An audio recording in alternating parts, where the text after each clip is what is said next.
This is Joe's Corner 76. I'm talking to you about the human condition. In order to change it, we have to be engaged.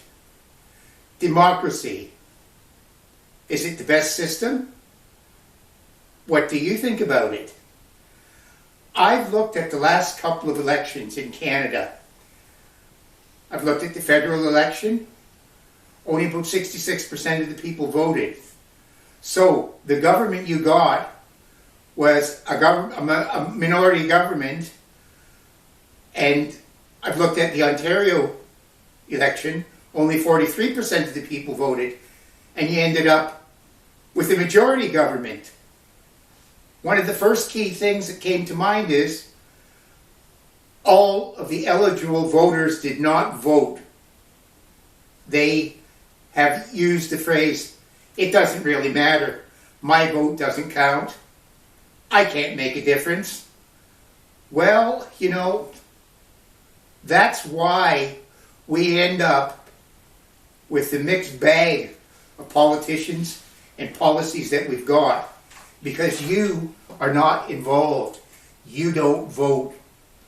I'd like you to first think about, is your vote worth something? If you look at the number of ridings that have been won by a couple of hundred votes, you'd be surprised. Probably the candidate you might have favored could have won, but you sat at home. Is this democracy that we live in worth voting for? I think you should think about a few things. This is a country where you live in freedom, you can practice religion, you can be employed, you have a freedom of expression, at least so far. You're able to think for yourself. A government's not telling you what to think, how to think, and when to think. And a government can be tossed out by you simply by going to the polls and voting. And if you do vote, you can get a change if more people do vote. What are the benefits of a democracy? Well, the first thing is freedom. Freedom of movement, freedom of expression, freedom of religion, freedom from tyranny. And you say, okay, democracy does seem inefficient in a way, but it's sure as hell better than a lot of the rest. You can take a look at a country like Venezuela. It was a well-functioning democracy, but it went down the socialist route. Then it became a socialist dictatorship. It used to have a wealthy middle class. Now, it doesn't even classify as a banana republic. People can't afford stuff. If you look at Cuba, they have elections, but all you can do is vote for the same person. Same for China, same for North Korea, same for Russia. These people can only be put out by guns and people overthrowing them. Here you can change the government. Here you live in such relative prosperity compared to the rest of the world. But I wonder, do you value it? I think if it were up to me, I'd actually find people who don't vote. Because wherever I go, whomever I talk to, a lot of people, when I talk to them, they say, this should be changed with the government, that should have been done, this should have been done. Why don't they do this?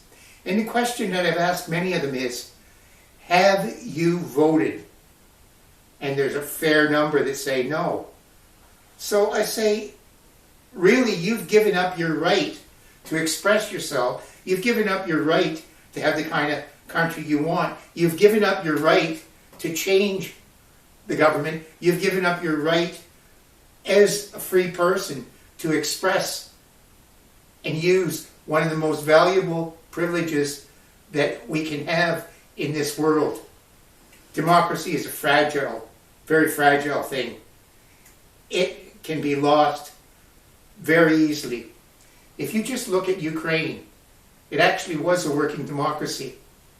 It's fighting for its life.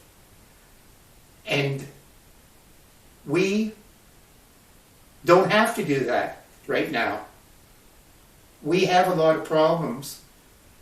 We have people talking about this politically correct stuff, racism, indigenous people, political change, climate change, carbon tax. But all of these are being pushed by a minority government backed up by another minority party that wasn't elected to run. I'd like you to take a moment and say to yourself, is democracy worth it? Does it really do anything for me? Have I got anything to gain by living like they do in North Korea, Communist China, in Russia, and other places like that? If you think that's the kind of system, well, perhaps you should go there. But if in reality you say, hey, I didn't realize I had it so good, I'm going to do something that I haven't done in a long time. I'm going to look at who's running. I'm going to look at the issues. I'm going to inform myself. And I'm going to go out and vote.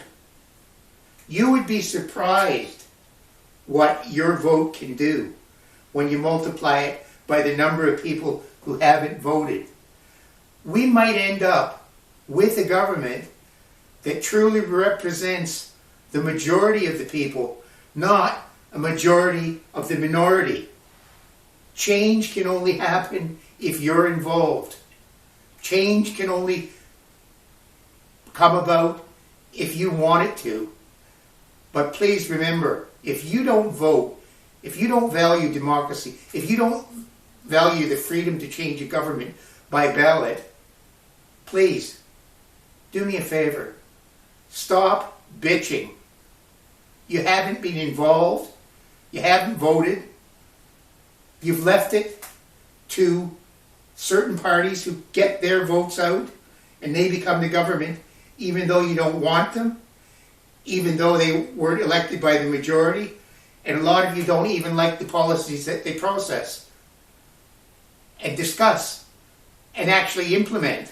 And if you look at what's happening to Canada today with carbon taxes, with gun laws, with controls on the press, you might want to say, hey, are we going down that slippery slope to a socialist state where Mother Government knows what's best for us?